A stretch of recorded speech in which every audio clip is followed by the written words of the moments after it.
नमस्कार दोस्तों, आप सभी को मैं मेरे श्री सत्य गाथा चैनल पर स्वागत करता हूँ। संत हरिदास जी की भावनावर पुस्तक से कलियुग के अंत समय पर आने वाले वो दिव्य महापुरुष और स्वयं सृष्टिकर्ता भगवान श्री जगन्नाथ महाप्रभु के मध्य रहे महादिव्य महाप्रेममय महासंपर्क में आप सभी के सामने वर्णन करने की चेष्टा कर रहा हूँ, क्योंकि ये अवर्णनीय है।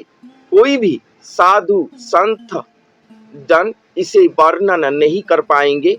उनके मध्य रहे महासंपर्क को वर्णन करते हुए स्वयं विद्या ही नियंट रहेंगे।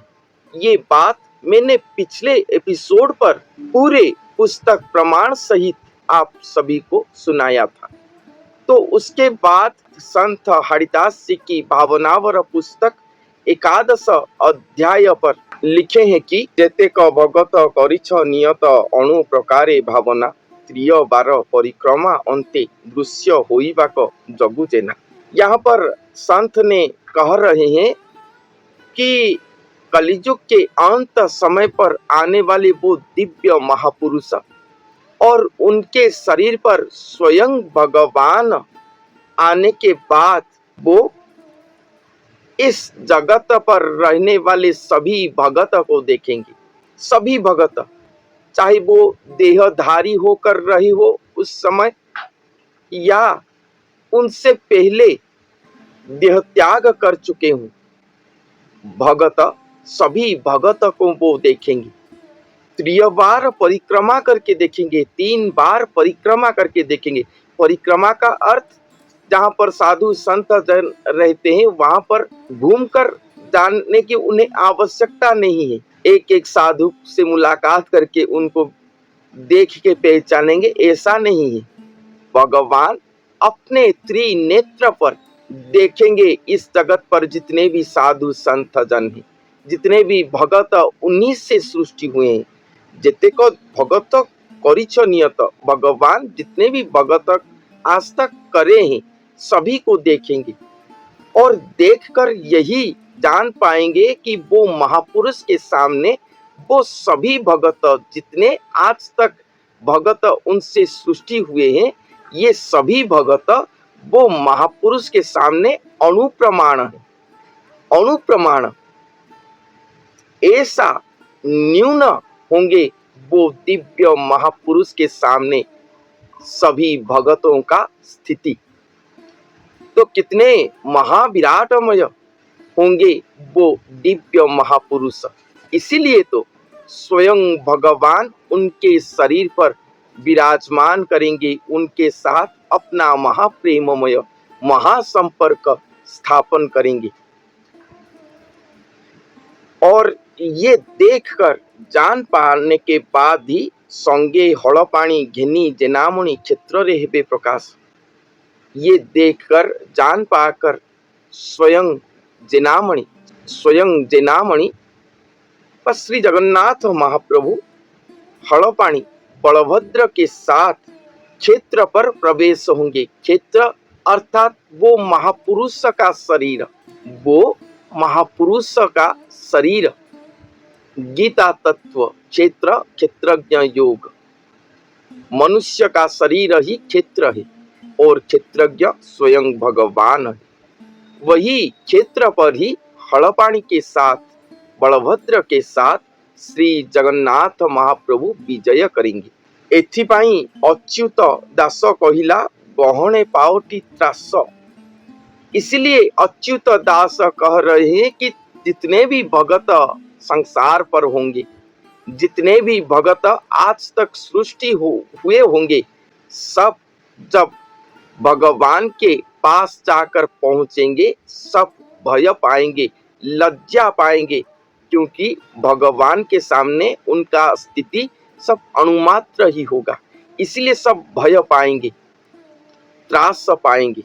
तांकर मोहर जेमंत हिसाब यापुणी के बा जानिब। अच्युत दास कहते हैं कि मेरे शरीर पर आकर स्वयं भगवान विराजमान करे हैं मैं ही उनका अंगजात अंश हूँ, मैं ही उनका धारक वाहक हूँ। इसलिए उनके और मेरे बीच जो संपर्क है वो अवर्णनीय है। उसको कोई भी जान नहीं पाएगा। जो जितना भी जानेगा वो उतना ही कम होगा। जाणु जाणु स्वामी होई अंतर्जामी देल जेते पराभव। और भगवान ये बात जाने होंगे वो महापुरुष उनके लिए क्या है और वो महापुरुष के लिए वो क्या है। उनके मध्य रहे महाप्रेममय महा अध्याय को स्वयं भगवान समझते होंगे। इसलिए तो खुद चले आए हैं उनके पास। ये स्वयं भगवान जान पाए हैं। इसलिए अंतर्यामी भगवान उनके पास जितने भी साधु संत भगत आएंगे सभी को पराभव देंगे। या जितने भी बड़े बड़े साधु संत गुरु सदगुरु सृष्टि होके भगवान के रूप में संसार पर पूजा पा रहे, सब पराभव पाएंगे भगवान से। इतने बड़े बड़े महापुरुष जिन्हें हम भगवान के रूप में पूजा कर रहे हैं, एक एक जाति एक एक संप्रदाय उनके लिए सृष्टि हुआ है और वो संप्रदाय उनके शरणागति पाकर सब कुछ पा रहे हैं। उनके आध्यात्मिक जीवन से सांसारिक जीवन सब कुछ सुखमय हो रहा है। इस तरह की गुरु श्रेणियां भी भगवान से पराभव पाएंगे। पराभव अर्थात निंदा पाएंगे, प्रशंसा नहीं पाएंगे, निंदा पाएंगे। क्योंकि भगवान जो महापुरुष के शरीर पर आए होंगे वो महापुरुष के सामने वो सब तुच्छ है, अणुमात्र है। इसलिए सब पराभव पाएंगे। और अंतर्यामी भगवान एक साधु कौन से भूल के लिए वो ये ऊंचाई तक नहीं जा पाया, कौन से भूल रहा है उसके अंदर। भगवान के रूप में पूजा पा रहे हैं फिर भी वो नहीं जा पाया। क्यों? ये मुझे प्राप्त नहीं कर पाया। ये अंतर्यामी भगवान वो साधु वो संत वो सद्गुरु को खुद बताएंगे और यही कारणवश सभी को पराभव देंगे, निंदा देंगे। ये अलग सा बात आज लिखा गया है कि सभी भक्त जाने थे कि भगवान जब आएंगे उनके पास जाकर सब प्रशंसा पाएंगे और इतने दुख कष्ट सह्य करके रहे होंगे तो सब उनके पास जाकर प्रशंसित तो होंगे। हाँ, हम कलियुग पर अपने आप को सुरक्षित रखे हैं, बांध के रखेंगे, कड़ी के हाथ पर हम नहीं लगे हैं। तो ये सभी संत जन भक्त जन ये सोचते होंगे। मगर भगवान के सामने जाने के बाद अंतर्यामी भगवान सभी को लज्जा देंगे, निंदा देंगे कि तुम क्यों योग्य नहीं हो पाए। इतने दूर तक तुम जा सकते थे, आध्यात्मिक प्रगति तुम्हारा हो सकता था, फिर भी तुम नहीं जा पाए। तो सभी को पराभव वो देंगे। से पराभव को आंबे सहिबा को उचित अटइसिना। संत हरिदास कहते हैं कि ये जो पराभव भगवान देंगे हम सभी साधु संत जनों को, हमें इसे सह्य करना पड़ेगा। ये हमारे लिए उचित है, हमें सह्य करना पड़ेगा। और हम अगर ये चिंता करेंगे कि भगवान के पास जाएंगे तो वहां पर भगवान हमें गाली देंगे, तिरस्कार देंगे, हम वहां पर नहीं जाएंगे, तो ये उचित नहीं है। उनको सह्य करके हम उनके पास जाना चाहिए, तब भी जाके हमारा आत्म लक्ष्य पूर्ण होगा। क्योंकि भगवान हमें तिरस्कार करने से ही हमारा पाप धौत हो जाएगा। से पराभव को आंबे सहिबाकू उचित अटइसिना, येते मात्र प्रभु तहिरे जाथाओ एहिटी मोर भावना। संत कहते हैं कि आप जो पराभव दोगे, जो निंदा करोगे, जो तिरस्कार हमें करोगे, ये सह्य करना हमारे लिए उचित होगा। क्यों उचित होगा? क्योंकि उनके नेत्र पर, उनके लिए आप स्वयं भगवान आकर जहीं पर रहे हो, जो महापुरुष के शरीर पर आप आकर रहे हो, उन्हीं को ही भावना किया जाए, उन्हीं को ही देखा जाए, तो हम तिरस्कार पाने के लिए योग्य हैं। क्योंकि वो भगत, वो महापुरुष कितने कष्टमय पथ पर भगवान को प्राप्त किए हैं। भगत निमंते केते दुख पाओ नमुद हो करुणा निधि। और भगवान आकर वो भगत के लिए कितने दुख पा रहे हैं। भगवान आकर वो भगत के लिए कितने दुख पा रहे हैं। भगत के लिए दुख पा रहे हैं। भगवान स्वयं महाशून्य देही हैं, आज तक धरती पर नहीं आए थे। वो अपने भगत के दुख कष्ट को देखकर, उनके भाव भक्ति प्रेम को देखकर वो खुद चले आए उनके सेवा करने के लिए। जिनका रूप रेख शरीर कुछ भी नहीं है, वो आकर अपना रूप सृष्टि करते हैं और भगत के शरीर पर रहते हैं। भगत से एक एकाकार होते हैं। भगत का शरीर रक्त मांस चर्म अस्थि मज्जा सभी पर, भगत के श्वास प्रश्वास इंद्रिय पंचेंद्रिय 25 प्रकृति सभी पर भगवान आकर बैठेंगे, एकाकार होंगे और स्वयं मानवदेही होंगे। किस लिए मानवदेही हो रहे हैं ना? अपने जगत भगत जनों को उद्धार करने के लिए। ये प्रक्रिया को सृष्टि करते समय वो कितने कष्ट पाए होंगे, और ये प्रक्रिया सभी से छुपाकर एकांत में रहकर करते होंगे। स्थूल और शून्य का मिश्रण होता होगा तो कितना कष्ट, महाकष्ट दृश्य होता होगा वो शरीर पर। भगत के लिए ही ये दुख कष्ट को वो सह्य करेंगे। इसलिए जगत भगत के लिए आप हे करुणानिधि कितना दुख पाए हो, इसलिए आपको हम प्रणाम करते हैं। न जानती के भक्तों का दुखे दुखी होई था श्रीपति। और आप आकर वो भक्त के शरीर पर रहकर भक्त के दुख पर दुखी हो रहे हो, ये बात कोई भी जन नहीं जानता। यही ज्ञानी मोर तोते अति घोषा थिला हो करुणा मेरु। इसलिए संत हरिदास कहते हैं कि ये जानकर हे करुणा मेरु, आपको मैं निरंतर घोष रहा था, अर्थात निरंतर जप कर रहा था, निरंतर भावना कर रहा था कि आप आकर कितना कष्ट पा रही हो अपने जगत भगत के लिए। मगर पुणी देखिली कि साधन निमंते सही छंती कल्पतरु।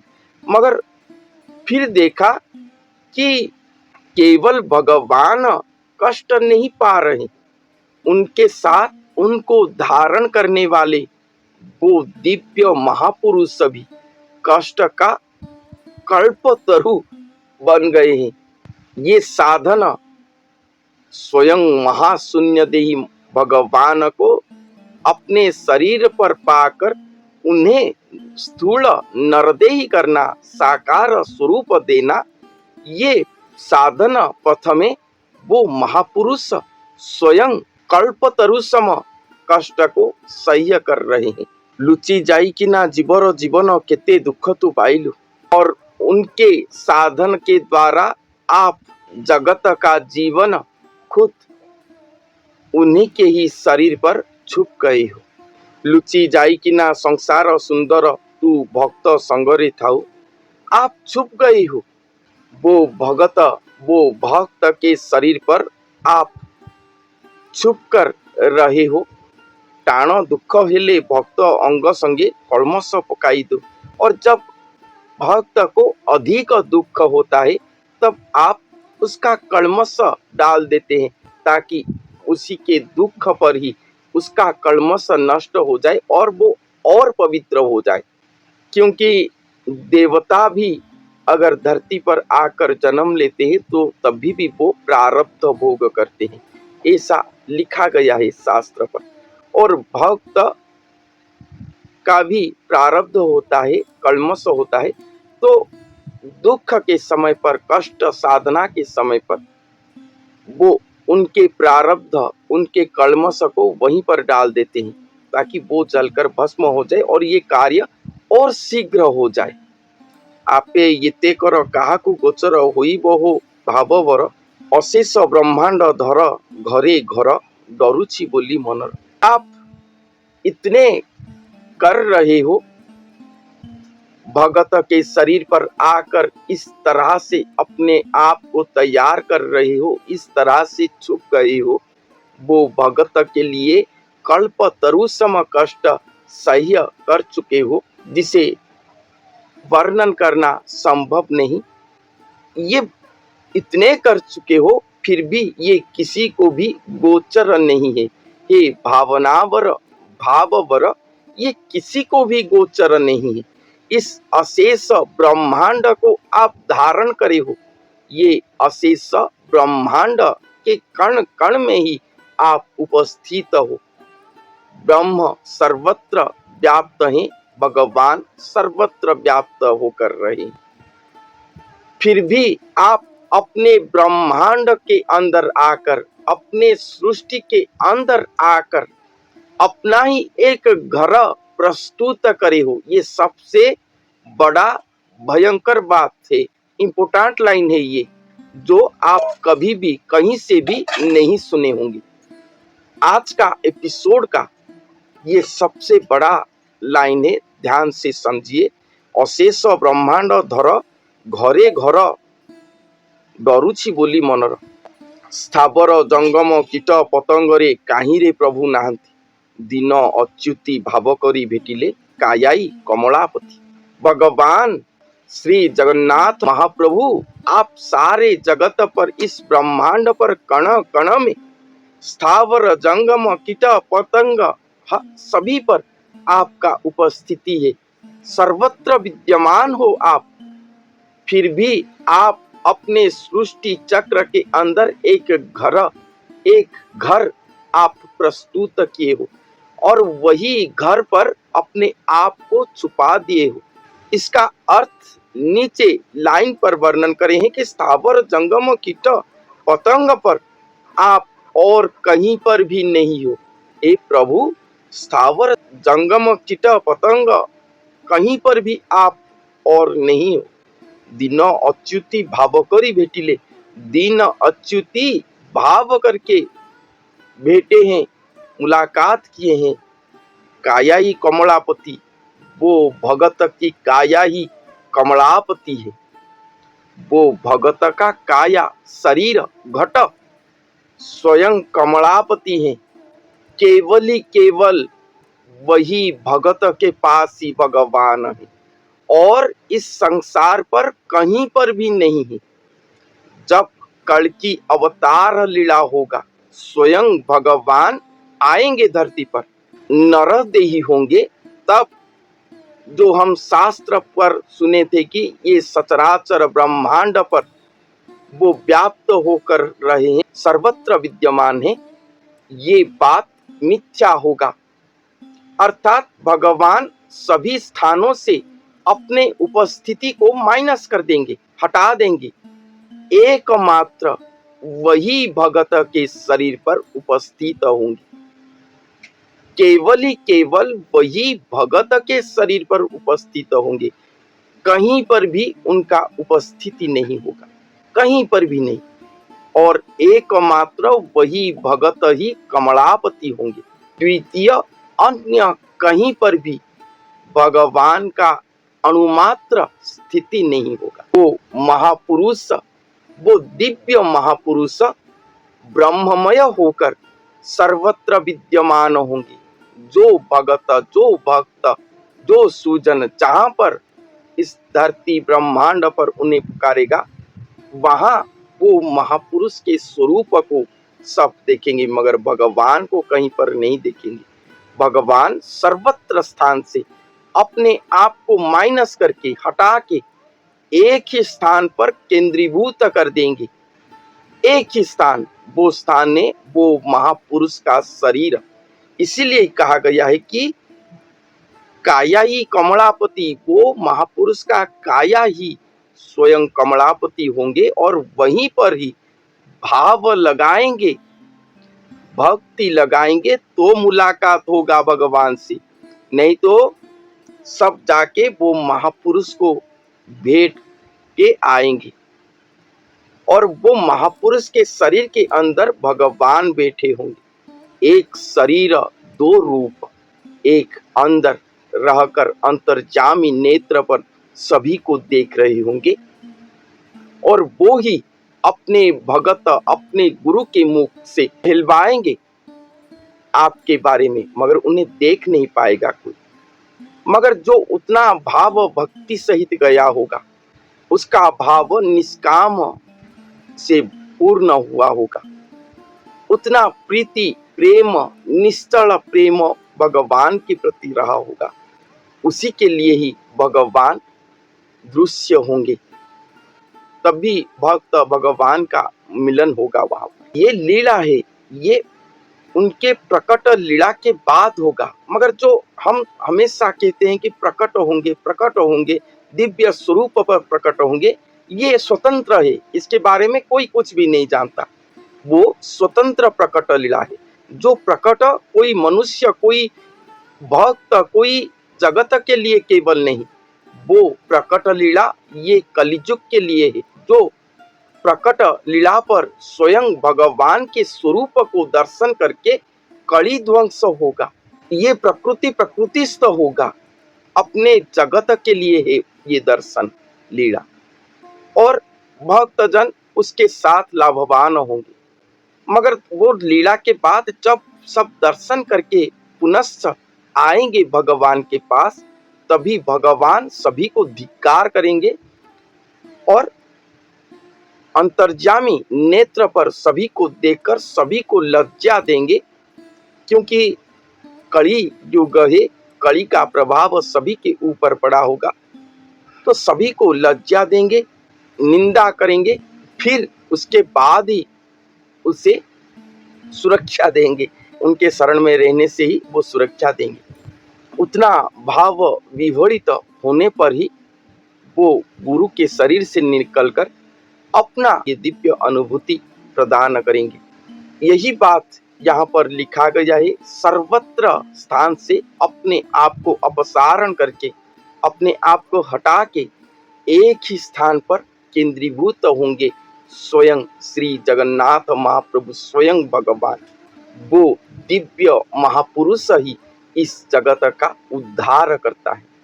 वो दिव्य महापुरुष कभी भी नहीं कहेंगे कि मैं ही हूँ, वो हमेशा कर्म पर अपने आप को प्रतिपादित करेंगे। और वो कर्म क्या है? इस जगत पर रहे सबसे बड़ा विपत्ति को ध्वंस करके अपने आप को अवतार पुरुष के रूप में प्रतिपादित करेंगे। जब तक ये नहीं होता, बारंबार मैं आपको कहता हूँ, आप अपने घर पर रहे, जो कहते हैं कि हम कड़की हैं, हम वो दिव्य महापुरुष हैं, उनसे संपूर्ण दूर पर रहे। ये मेरा आप सभी से निवेदन है। भविष्यत मालिका के हिसाब से ये सभी जन जो अपने आप को कड़की कहते हैं, वो महापुरुष कहते हैं, वो सब राक्षस श्रेणी है। भगवान आकर उन्हें ध्वंस करेंगे, हमें उनसे दूर रहना है। यही बारंबार मैं आपसे कहता हूँ। अपने घर पर रहे, अपने प्रीति भक्ति को भगवान के प्रति अटल रखें, ऊर्ध्वतम करें। तो आज के लिए इतना ही। धन्यवाद।